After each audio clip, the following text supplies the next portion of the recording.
Animal sacré, signe extérieur de puissance et de richesse, le zébu est avant tout dans ces villages un outil, une machine agricole que toutes ces familles n'ont pas toujours les moyens de s'offrir.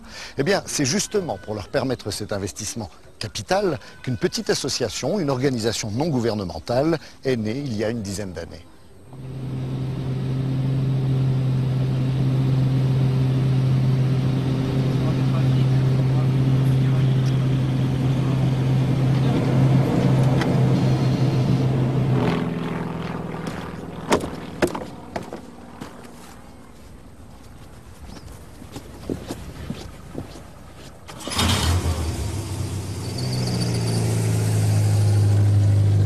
Pendant 6 mois à jouer du violoncelle dans le métro en 1989. Et là, un ami pilote m'a dit, écoute, t'es devenu clochard, c'est pas possible.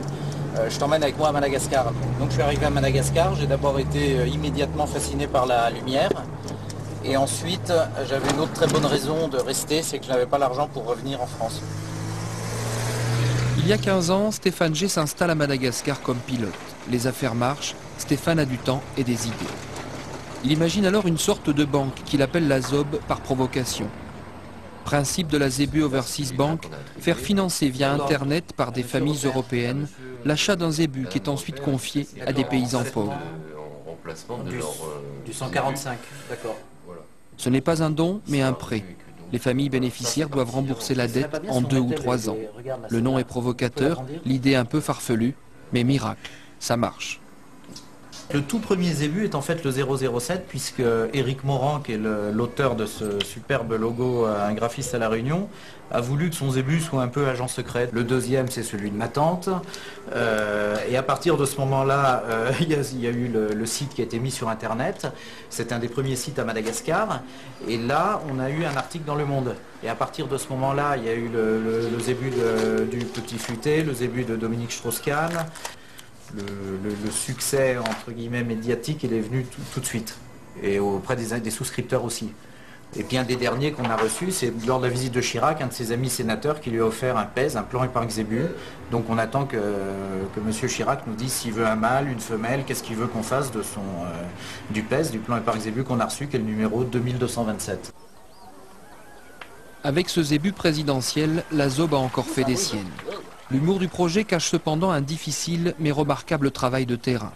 Quand les banques traditionnelles ne prêtent qu'aux riches, la ZOB, elle, prête même à ceux qui n'ont rien. Paul, gérant de la ZOB, se rend aujourd'hui chez des paysans pauvres de la région d'Antsirabe. Il y a quelques mois, l'association a décidé de leur attribuer un zébu, en fait une vache laitière. Paul vient aujourd'hui officialiser ce prêt qui offre une véritable chance à cette famille. Ben là, on est chez monsieur et madame Mariette, dans leur maison. On vient de vérifier qu'il y avait l'ensemble des pièces nécessaires pour l'attribution d'un zébu. Donc maintenant, on n'a plus qu'une signature à poser, vérifier que le zébu est effectivement là en chair et en os. Et ça sera le 1087e zébu que nous aurons livré. Voilà, et ensuite on repartira pour le suivant. Je n'ai pas peur pour le remboursement de cette vache. Grâce à elle, nous allons travailler plus. Nous pourrons payer. Je suis prêt. Je suis vraiment très heureuse. Et je pense même déjà en avoir d'autres. Bravo, vous me regardez, vous souriez, magnifique. On la double, une petite seconde. Hop, merci, sautez.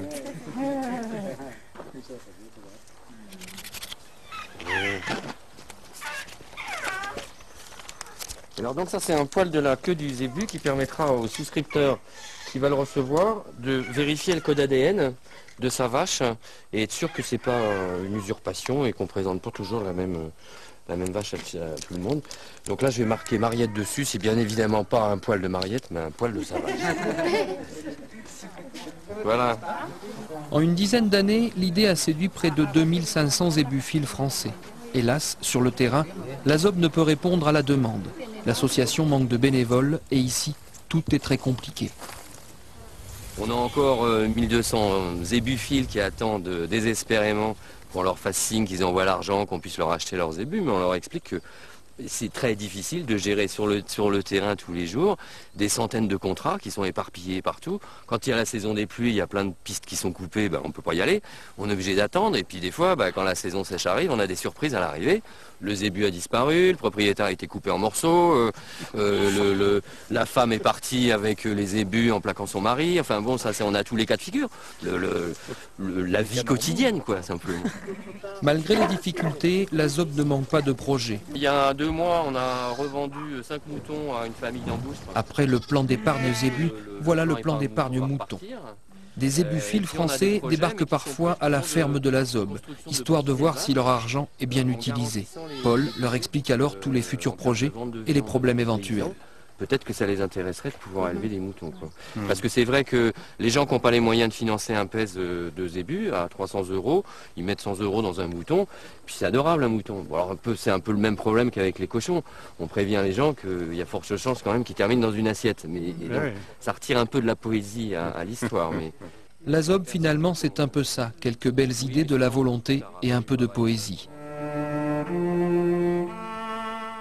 Sa devise n'est-elle pas de faire rire les riches pour aider les pauvres ?